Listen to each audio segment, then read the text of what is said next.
Halikay guys, ito ay yung part 2 na ipapakita ko sa inyo guys. Ito yung papunta kami sa nirentahan ng hipag ko na na cottage. So halika guys, halika kayo at ituturo ko kayo. So ito yung for rent sa Sabol Beach. Ayan, so ito na, nakarating na kami dito guys. So ito yung cottage na nirentahan ng hipag ko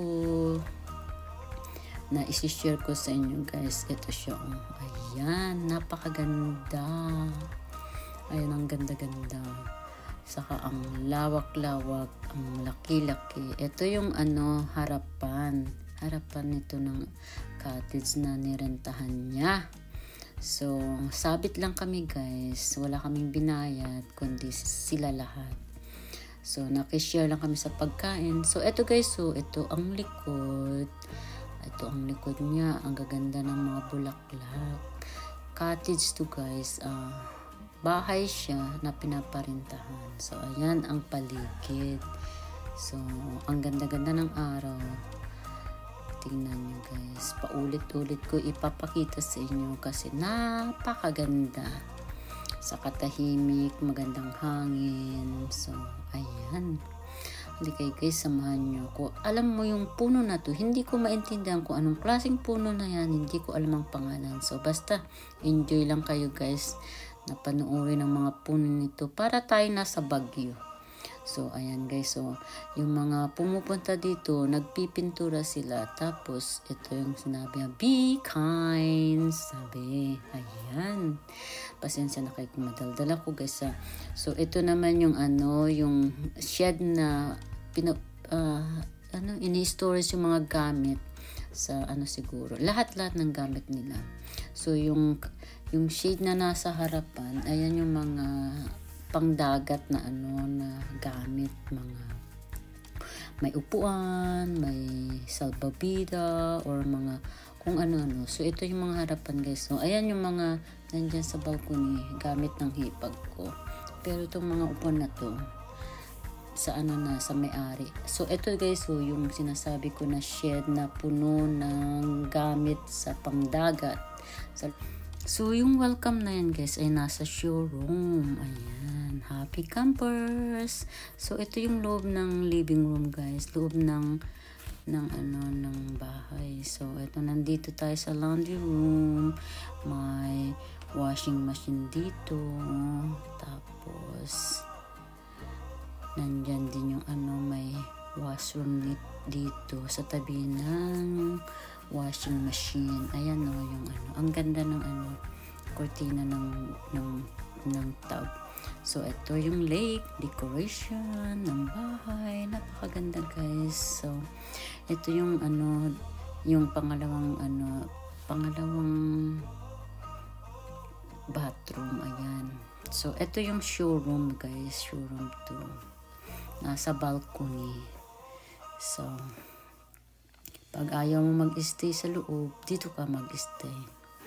So ayan ang paligid. Ayan, napakalawak guys.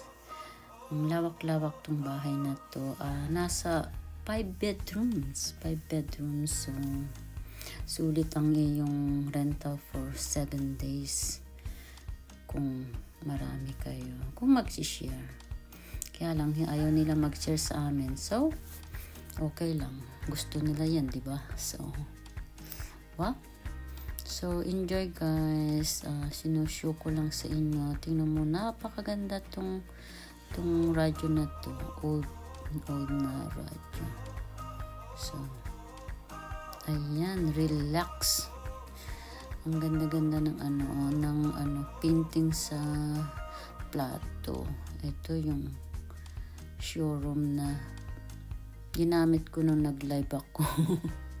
Kasi ayaw ko mag-ingay sa loob, mga tulog pa sila nung nag-live ako guys. So ayan, gustong gusto ko tong decoration na yan guys. So ito ang loob ng bahay, 5 bedroom guys. So papunta tayo ng kitchen. So ayan, nasa Sabol Beach tayo guys. Ayan, ang ganda-ganda no. Napakaganda, napakalinis. Ito ang kusina. May dishwasher. Kumpleto guys, kumpleto. So parang nasa bahay ka rin. Sarili mong pamamahay. Pero siyempre, nasa cottage area tayo. Ayan. So ayan, inikot. Ito ulit yung living room. Ayan.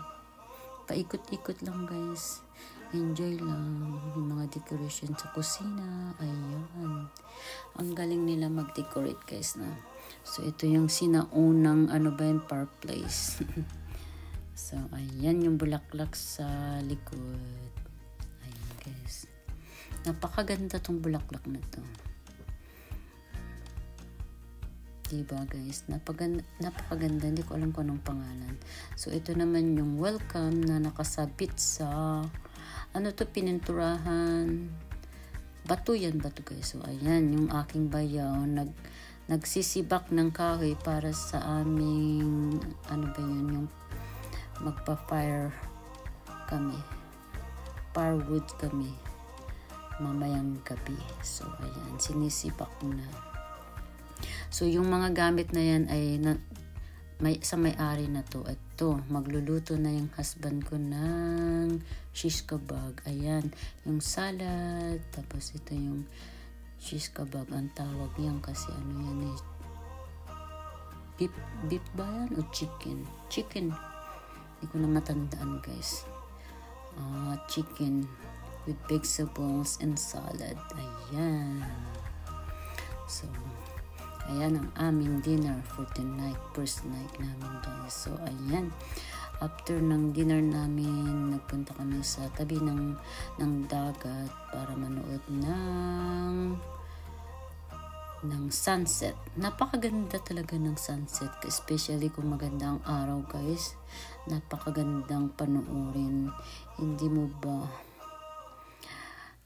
ka ba yung ma-amaze ka talaga sa sobrang ganda. So ayan yung palubog na. Yan yung una kong kuha guys sa kuha ko nung unang gabi. So ito naman yung pangalawang kuha ko, yung lumubog ang araw sa palubog na. Basta palubog na sa sa tubig. Malay ko kung saan siya lulubog. Pasensya na kayo guys. Sana magaling ako magkwento. Kaya lang, thank you sa pakikinig. Enjoy lang guys ha. Basta enjoy lang kayo. Napakaganda tong araw na to na makikita mo lulubog dun sa tubig na hindi mo maintindihan kung talaga sa tubig yan lulubog o ewan ko doon sa kabilang ibayo. Ay nako. Basta enjoy kayo guys ha. Salamat sa inyong pakikinig sa sobrang daldal ko. So enjoy.